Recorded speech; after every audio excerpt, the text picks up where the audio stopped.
Welcome to a special episode of Salsidoparanormal. And tonight, I'm your host, James Salcido, and tonight I'm continuing my review of the Twilight Zone, the original TV series. In this continuing series of TV and movies and the paranormal. Thank you all for listening, as always, and looking forward to doing more of these shows. Thank you all for being here. As always, you can find all episodes of the show, along with links to social media and other ways to contact me at the podcast page.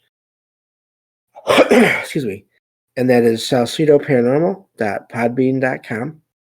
That's SALSIDO paranormal.podbean.com. Always happy to hear from you all, whether you have comments or questions or topic suggestions or accounts of paranormal experiences, whether they're your own or from others that you trust. Happy to either read those or have you join me on the show to talk about them.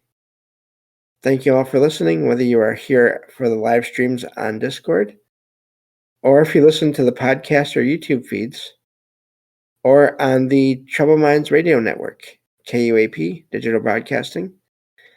There you can hear replays of 2 episodes of the show every night at 6 p.m. Pacific, 9 p.m. Eastern, right before Troubled Minds Radio comes on. And as always, I want to thank Michael Strange, host of Troubled Minds Radio, for having me on the network and putting all my shows up there. And if you'd like to support the show, there are some different ways to do that. You can share the show with others and rate and review it on your favorite podcast platform. You can find paranormal fiction and nonfiction books I've written over on Amazon. You can also sign up for the Patreon page to get 2 extra episodes of the show every week, whenever possible. And that's True Paranormal Stories from the Web. And or you can just make one-time donations through PayPal. Support is never expected, but always appreciated, as there are expenses in making these shows, from equipment to research materials to travel expenses in some cases. So the last episode that I did on this topic here, I started my review of the original Twilight Zone TV series, and just went over a summary of the concept for this series of shows here, and then reviewed the first episode of that series. So tonight we'll go on with the second episode here. And again, spoilers for a TV show that came out in 1959. So, yeah, but you can find it on various streaming platforms. You'll have to check it out. Do searches for that whenever you hear this, because sometimes these shows, any shows really, will come and go from the various platforms, and so I don't want to give false information, try to tell you where to go to watch it. That might be inaccurate later. So, but just look around, search online where to watch, Twilight Zone, and go from there. And looking into the similarities between these shows, the concepts in these shows, and actual paranormal events that I've heard or read about over the years. So that's sort of the whole idea behind this series. And again, so yeah, I guess that's really all I need to say about that. So thank you all for bearing with me as I'm just sort of getting into this and figuring out how to do it, and go from there. So let me see here. This episode the title is One for the Angels. So this show this episode, the story focuses on a man named Lou Bookman. He's basically a kind sidewalk pitchman who's sort of a merchant kind of person that sells and repairs items like toys and notions, and also other trinkets. He's also adored by the neighborhood children. So he just really likes to make sales and get people excited about what he's selling, and try to make a living in that way. And one day he's And when he's coming back home, once he gets back home from his usual routine, and his position there is where he usually he stays and tries to sell things. He gets inside to his home, and he finds a man in his apartment already. And at first, this man doesn't want to tell him who he is, say his name or anything like that. And this man tells Lou that he's about to die at midnight of that night of natural causes. And this figure is dressed in a suit and very sort of anonymous in a lot of ways. No other details about him. And he tries to hint at who he is and what he does, and without saying it right away.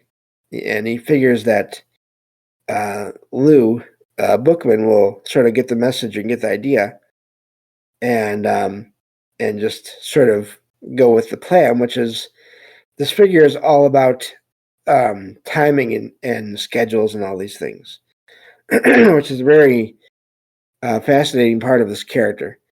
But eventually, he has to come out and tell this guy and make him understand, tell Lou that he is the aspect of death, sort of like the Grim Reaper, but in a more, at the time, a more modern appearance, instead of the hooded and cloaked figure that we've seen in so much popular culture. In fact, I did a show about that with the Arcane Observer quite a while ago now.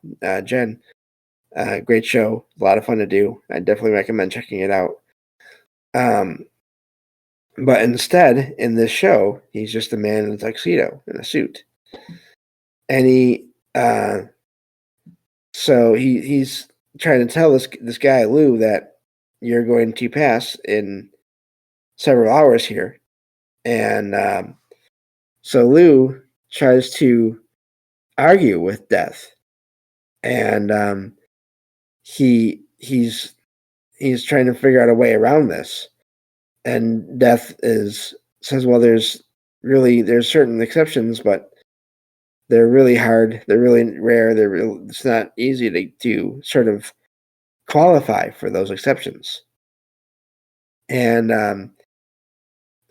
but Lou argues back, saying he'll go, but there's one thing he never got to do. After the Death sort of lists the possible situations where the schedule might be changed, because again, he's very focused on schedules. One of those options is that the person that is about to pass has unfinished business that they need to take care of before they pass. And Lou convinces Mr. Death, as he's called in the show, that he still has yet to make sort of his ultimate sales pitch, and he can't really go until he does this. And so after Death has agreed to the extension, he asks Death asks Lou at what point, how long basically Lou needs, how much time, how much of an extension Lou needs to do this.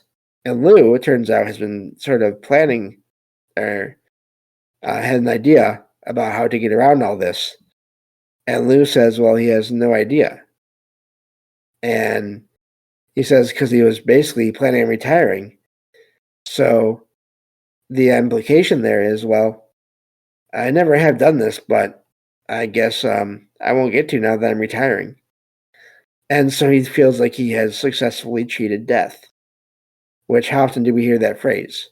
Again, anomalous events happen where someone maybe seems like they should have passed, or they barely survived an accident, or there was an accident that they survived because they got a feeling in advance not to go a certain route or be in a certain place. these are things that have been reported throughout time. So Death does acknowledge that Lou has found a loophole in the agreement, but says that because of this, someone else has to pass away, has to die in his place. And while these two are talking, also during this whole discussion, one of the neighborhood children who has one of the toys that Lou sold her, well, gave her actually, she comes in to get the toy repaired because she couldn't get to work. And so Lou is in the middle of this whole discussion with Death, and but it turns out Maggie doesn't see this man in this tuxedo, and Death has to tell Lou that she can't see him at the time. And so this is where the show surprised me a little bit in how dark it went, because of the this loophole that Lou found in his agreement, or with the agreement, Death chooses this girl, Maggie, this little girl that lives in Lou's apartment building, and is a friend of Lou's. And he's so the show goes on and doesn't show it, luckily, in detail, because that would be terrible. But in the show, it's basically implied and acted to a degree to show that Maggie is hit by a truck and falls into a coma. And Death's plan is to be in a room at midnight to take her over to whatever is beyond life, beyond the regular world, an afterlife, so to speak, even though he never really says or makes any claims about what that is. So it's very, very, it's very much left to the viewer to decide what that's going to be, or what that is in that show. Lou begs Death to take him instead after all this, sort of feeling bad for what happened. But Death says no, basically no, a deal is a deal. And so that night, in the hospital, near the hospital, Maggie is, of course, laying in the hospital in the hospital room in the bed, and it's getting closer to midnight. Well, Lou sets up his traveling case with all his items, and he acts as if he's going to just try to make sales to random people that are going down the street. But instead, what he does is he starts to talk to Death and turn his sales pitch on Death. And it works. Death is taken in and fascinated by Lou's sort of rambling that he does and description of the items that he has and how amazing they are and all these things. And Lou makes basically sale after sale after sale in the last 10 minutes or so leading up to midnight. And until eventually the local churches or whatever, there is a church nearby that has a bell that rings at midnight. And Death realizes that he was late and he was not there at the room in time for his appointed job to take someone over to the other side. And at one point, and it never goes into this, but he says that he can't be late because when the schedule is not followed, time itself can start to break apart, or basically there can be consequences, and reality can sort of fall apart. If this and it's happened before, and so that's why Death is so concerned and focused on being on time. And Lou finishes his sales pitch by offering himself in exchange again for the girl. And so in his services as sort of an expert at a sales pitch. So and he offers his services in that ability or in that capacity to Death in exchange for the girl and the girl's life. And Death agrees. And because he's pressed for time now, and because of Lou's ability to make a sales pitch. And so the show ends with Maggie, this girl, recovering miraculously. And and so she's okay and everything, and so yeah, it ends with Lou walking away with Mr. Death, or with Death as he's known, and sort of fading into the distance down the street, and so he says, of course, he offers. And one of the things he says to Death is, he says, you never know when who might need something. Who might need something that basically that he's implying that he sells up there. And again, talking about the afterlife. And so yeah, it's an amazing show, and it's just how it's done and everything is very well done. And the concepts there again of encountering this aspect of the death or the Grim Reaper. Again, did a whole show on that, and the different ways it appears. Now I'm wondering too, and I didn't think about this before, but I may have to look into that. And if there's any, makes me wonder if some sightings of figures in just plain all black tuxedos, sort of like a Men in Black kind of sighting. Excuse me.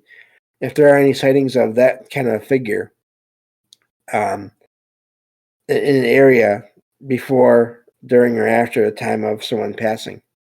I don't remember ever hearing anything like that before. It's usually sort of a figure in a cloak or in a hood or a shadow figure.